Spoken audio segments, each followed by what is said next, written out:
Fala galera, tudo bem? Eu sou o João aqui de Ten Sneakers e no vídeo de hoje nós iremos dar uma olhadinha nas gírias do mundo sneakerhead.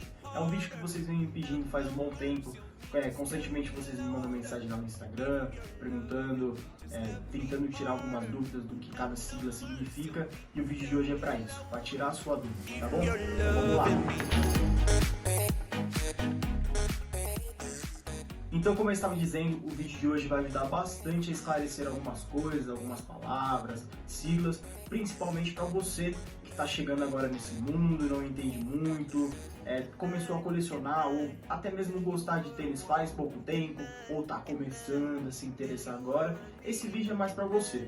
Porém, eu sei que tem muita gente que já coleciona tênis há um tempo, já é um sneakerhead, já é um amante de tênis, porém tem dúvidas sobre algumas siglas, ainda não sabe muito sobre isso, então esse vídeo também é pra você. Pô mano, aleluia aí, achei que essa hora não quer chegar.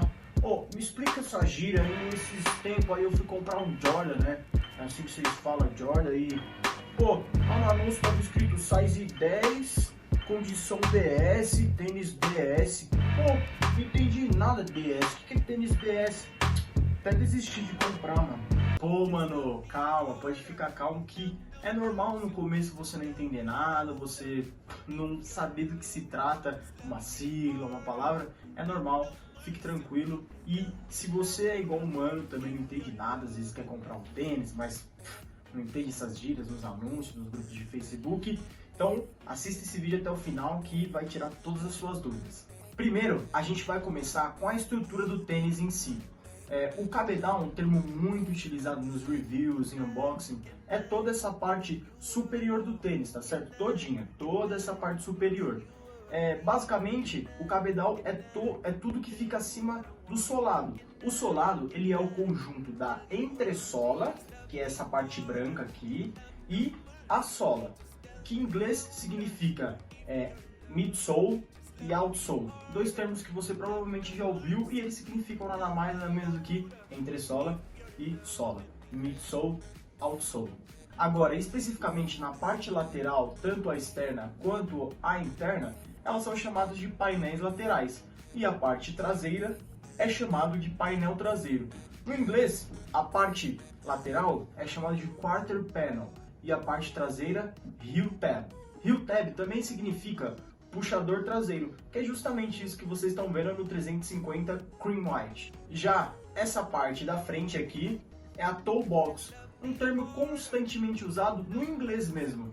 Isso acontece não só com esse termo, existem outros termos também, porque a tradução não ficaria legal. Imagina, tá fazendo review de tênis e falar, galera, essa daqui é a caixa de dedos, tipo, realmente não fica legal. Então é por isso que muitos termos dentro do mundo sneakerhead, eles continuam em inglês, como toe box. E a toe box, ela é muito importante, principalmente nesse modelo de tênis aqui, o Air Jordan 1, porque existem CWs, um termo que eu vou explicar também lá pra frente para vocês o que significa, que elas são nomeadas através da cor da toe box. Então, Brad Toe, Royal Toe e por aí vai. Muitos outros Jordan 1 também são nomeados pela toe box, tá certo? E como eu estava dizendo, isso acontece com muitos outros termos, como o shell toe, que é aquela proteção ou biqueira muito marcante no modelo da Adidas, o Superstar. Isso acontece também com o mudguard, que é a primeira camada do cabedal depois da entressola, característica muito marcante nos Air Max 1. Mudguard significa paralama.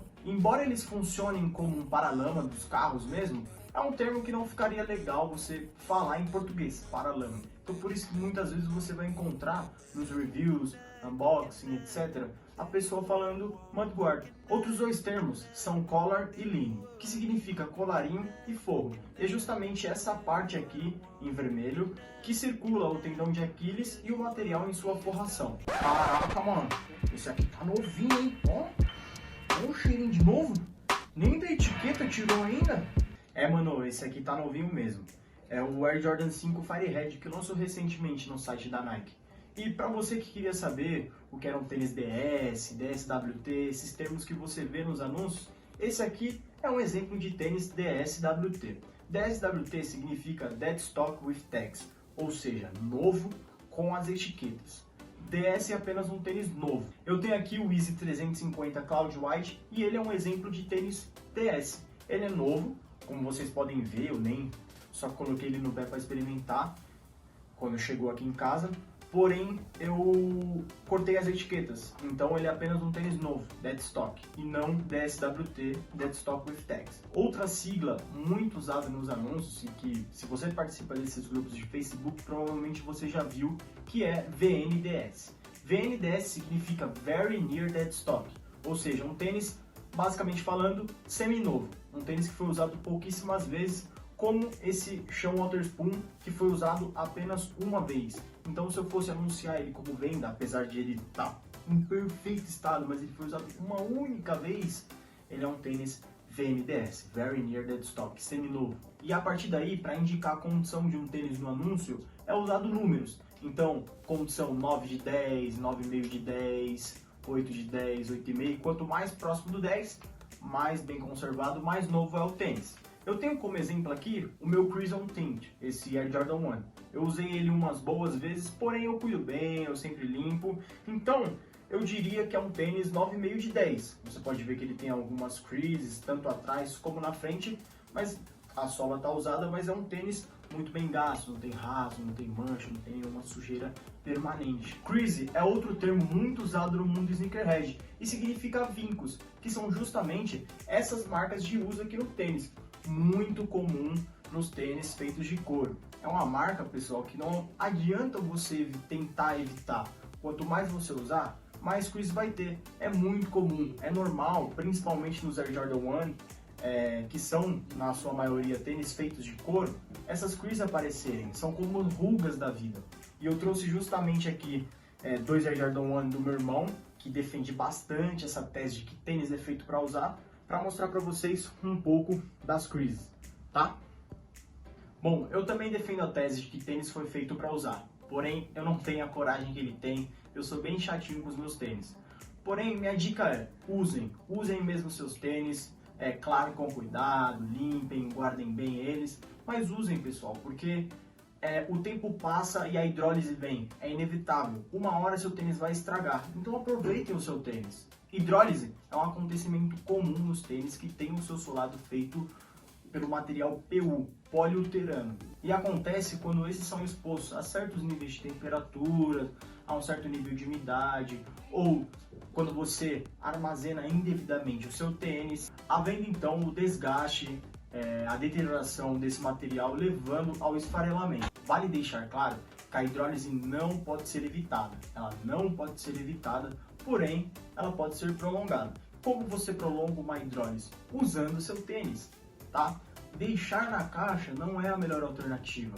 Claro que você tem um carinho enorme, você quer guardar, quer conservar ele, põe ele em algum lugar. Aqui em casa a gente faz o banho de sol do tênis, a gente tira ele da caixa, põe ele na sala, limpa, usa um pouquinho, manda ele dentro da sua casa, assim você vai evitando a hidrólise. Armazene sempre bem o seu tênis, não adianta você colocar ele na caixa e jogar no guarda-roupa, aí 1 mês, 2 meses sem usar, de repente você vai pegar ele e já está esfarelando um pouco. Bom, CW é um termo muito utilizado e que eu utilizo bastante, eu falei no começo desse vídeo que eu vou explicar para vocês lá na frente e a hora chegou. CW significa Colorway, que nada mais é do que coloração. Esse é um Jordan 1 e a CW dele é Eleito Chicago, então a cor dele é Eleito Chicago. Aí desse mesmo modelo você tem o Brad, tá bem ali, você tem o Shattered 1.0 que tá ali, o Crimson, Kurt Purple e por aí vai. CW é a cor do tênis. Mesma coisa vale para os Adidas, você tem o 350 Cream White, Cloud White, você tem o Earth, que é aquele marrom que lançou recentemente, por aí vai. CW nada mais é do que a coloração. Temos também os cadarços e a língua, que em inglês significam shoelace e tongue. Agora a gente vai para os termos que são utilizados pelas próprias marcas. Os HS ou Hyperstrike são os tênis mais difíceis de conseguir. Em sua grande maioria, eles são tênis FNF, Friends and Family, que como diz o nome, são tênis apenas destinados aos amigos e familiares, Friends and Family. Ou seja, a Nike ela distribui o tênis para os seus patrocinados, para os seus influencers, o jogador que está bolando o tênis ali com a marca distribui para alguns amigos, alguns familiares, por exemplo, o Travis Scott, que tem a sua versão Friends and Family, ele distribuiu para um amigo dele, por aí vai. Então, basicamente, são tênis que não saem para venda. Então, você precisa ter um contato ou você tem que estar disposto a pagar muito dinheiro nesses tênis. Eles são extremamente caros. E nessa mesma linha de raciocínio, nós temos os PEs, Player Exclusive, que são tênis destinados às faculdades, né, aos jogadores, à comissão técnica das faculdades nos Estados Unidos. Como assim? As faculdades nos Estados Unidos, elas disputam o NCAA, que é um torneio imenso de basquete universitário. Claro que não é tão grande quanto a NBA, mas lota estádio, é assim, sensacional. E essas faculdades, elas são patrocinadas pela Nike, pela Jordan, e elas recebem esses tênis que são exclusivos para os jogadores, para a comissão técnica. Então, normalmente eles vêm com o símbolo da faculdade na língua e são exclusivos, eles não saem para venda. E os jogadores, eles não recebem salário. Então, por isso, alguns, eles acabam vendendo. Até porque eles sabem também que esses tênis valem muito dinheiro. E valem muito dinheiro mesmo. Caso você queira ter um, primeiro que vai ser extremamente difícil você achar. E segundo que você vai ter que estar disposto a pagar muito caro. Existem também os PEs dos jogadores da NBA. Então, do LeBron James, do Kobe Bryant, também são caros e difíceis de achar. Outro modelo que é extremamente difícil de conseguir são os sample. E você provavelmente, rodando ali no Instagram, já viu essa palavra. Esse é o sample do Dunk do Travis, esse é o sample do Tananã. É muito comum você ver essa palavra. E sample nada mais é do que um teste, vamos dizer assim. Todos os tênis, antes deles serem lançados, é feito um teste, ou seja, um par experimental, onde eles veem se a combinação de cor tá boa, se o material tá bom, se a qualidade tá boa, se o conforto tá legal. Eles vão testando, ver se tudo tá de ok para fazer a produção em longa escala. E esses samples são extremamente difíceis de conseguir. São bem difíceis mesmo, são muito caros. Algumas pessoas que têm acabam optando por não vender porque sabem da raridade, né? Alguns colecionadores. E para você conseguir você tem que ter um contato muito especial. Porém, nós temos os QS, Quick Strikes, e na parte da Adidas, os LTDs, que são os Limited, que são tênis limitados, alguns deles bem limitados, mas que saem para a venda, ou seja, nós públicos temos acesso e temos uma pequena chance de tentar comprar um tênis no lançamento ou então comprar na revenda, que vai ser alta, mas não tão alto quanto os Friends and Family, quanto os HS. Normalmente esses QS, Limited, são collabs ou CWs muito especiais. Collab é uma parceria, ou seja, quando uma marca se junta com outra, ou se junta com um estilista, com um jogador, com um cantor, para bolar um tênis, como o Nike X Travis Scott, Nike X Off-White, são collabs, parcerias. Adidas X Undefeated, tá certo? E normalmente, vamos dizer assim, quase sempre, essas parcerias hypam bastante. Nike X Off-White hypou absurdo, Nike Travis Scott hypou absurdo. Essas parcerias, então, hypam bastante. Hypar é um termo que você, obviamente, já ouviu. Com certeza você já ouviu. Você pode estar até pouco tempo acompanhando o canal ou acompanhando o mundo sneakerhead, mas você já ouviu essa palavra. E hype é quando um tênis ele atinge uma mídia muito grande, ou seja, muitas pessoas estão querendo esse tênis, tem uma mídia, uma divulgação tremenda, só se fala do tênis e após o lançamento ele esgota rapidamente e o preço sobe. Duplica, triplica, quadriplica. Isso é o hype, tá certo? Isso não acontece só com os tênis. Claro que nós estamos falando de tênis, mas tem as roupas, por exemplo, como a Supreme. A Supreme ela não tem um lançamento caro, $65, 60 ou às vezes menos, uma camiseta que chega a R$1.500, R$2.000, por aí vai. Isso é o hype. E o hype ele é muito contraditório, ele gera muito controvérsia, tem gente que não gosta, tem gente que gosta, e eu vou aproveitar para comentar um pouco sobre o hype. Você, por exemplo, teve o lançamento nesse mês do Air Jordan 1 Royal Toe, que é um Air Jordan 1 muito bonito, mas ele é apenas mais uma CW, você não teve nenhuma história, nada por trás dessa colorway. Enquanto que teve o lançamento do Air Jordan 5 Firehead, que é um tênis clássico, um tênis que tem uma história absurda. E o Royal Toe teve um hype absurdo, esgotou rapidamente, os preços de revenda foram altos, enquanto que o Jordan 5 sobrou nas lojas, né? Você teve sobrando na Macy's, na Nike esgotou, mas na Macy's sobrou, em outras lojas acabaram sobrando.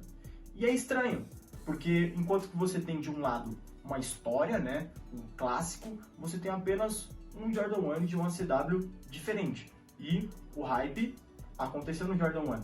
Então, o hype ele é muito relativo. Às vezes você não precisa ter uma história por trás de alguma coisa, você não precisa ter um significado por trás de um tênis para hypar. Basta ele ser bonito, basta o público gostar. Existem outros dois termos que também são muito recorrentes no nosso mundo, que é o Grail e o TTS, o True to Size. Bom, Grail é um tênis que você almeja muito ter. É um tênis que você quer muito, às vezes é um tênis que você sabe que você nunca vai ter. Por exemplo, vamos falar de tênis recente, Nike com a Dior. É um tênis que eu tenho certeza que, por enquanto, ou talvez nunca, eu vou ter acesso a esse tênis. Mas mesmo assim é um Grail. Mas você não precisa ter um Grail muito caro, o tênis não precisa ser absurdamente caro para você ter um Grail. O Jordan 1 Red era um Grail meu e ele tá ali, na minha bancada. Então, você não precisa de preços exorbitantes, não define o Grail, você define o seu Grail. Se você gosta muito de um tênis, você almeja ter ele, é o seu sonho, esse é o seu Grail. Então as pessoas acabam confundindo, muitas pessoas ainda, eu já vi que estão nesse mundo há um tempo, acabam confundindo Grail com valores. O Dior muito caro, nossa, esse é Grail. O Ben & Jerry's que vai lançar já está sendo revendido por $1.400, $1.500, caraca, esse é Grail. Mas isso não quer dizer nada, isso vai de você, do seu coração, do quanto você gosta do tênis. Se você liga mais para história, se você liga mais para hype, isso que decide é você. O TTS, ou True to Size, como eu falei anteriormente, ele significa quando o tênis ele veste de verdade o tamanho dele. Se ele é um 42, ele vai vestir 42. Isso acontece porque no mundo sneakerhead é muito comum, às vezes, você optar por pegar um tamanho maior, se a forma do tênis for muito apertado, ou um tamanho menor se a forma do tênis for muito grande. Então, antes de comprar um tênis, as pessoas perguntam: esse tênis é TTS? Esse tênis é size up? Esse tênis é size down? É muito comum essas perguntas. Então, o tênis TTS é um tênis que ele vai vestir o tamanho dele de verdade. Se ele é um 42, ele é um 42. Um size down é quando o tênis é recomendado você pegar um tamanho menor, porque a forma dele é muito grande. E size up é quando é recomendado você pegar um tamanho maior, porque a forma dele é muito apertada. E eu tenho exemplos aqui de um size down e um size up. Eu acabei optando por pegar um 43 do Parra e um 41 do Volt, porque a forma do Air Force é muito grande e eu não estava achando um 42, e eu acabei optando por um 41 e me serviu muito bem. E o Parra, eu pesquisei um pouco na internet, vi que a forma dele era um pouco pequena, recomendaram eu pegar um tamanho maior, e eu peguei um tamanho maior e me serviu muito bem. Bom, esse foi o vídeo de hoje, foi basicamente um dicionário do mundo sneakerhead. Eu espero que vocês tenham gostado, espero que vocês tenham tirado todas as dúvidas, e se você não tirou, deixa aí no comentário alguma sigla que eu esqueci, alguma coisa que eu não falei que você tem dúvida, que eu tô aqui para tirar essa dúvida. Não esqueça de me seguir no Instagram, d.10.sneakers, é a nossa página lá onde a gente coloca notícias, algumas fotos, a gente faz algumas enquetes e a gente interage bastante lá no Instagram, então não me deixa de seguir para você ficar por dentro de tudo, tá bom? Mais uma vez, muito obrigado pela atenção e até a próxima.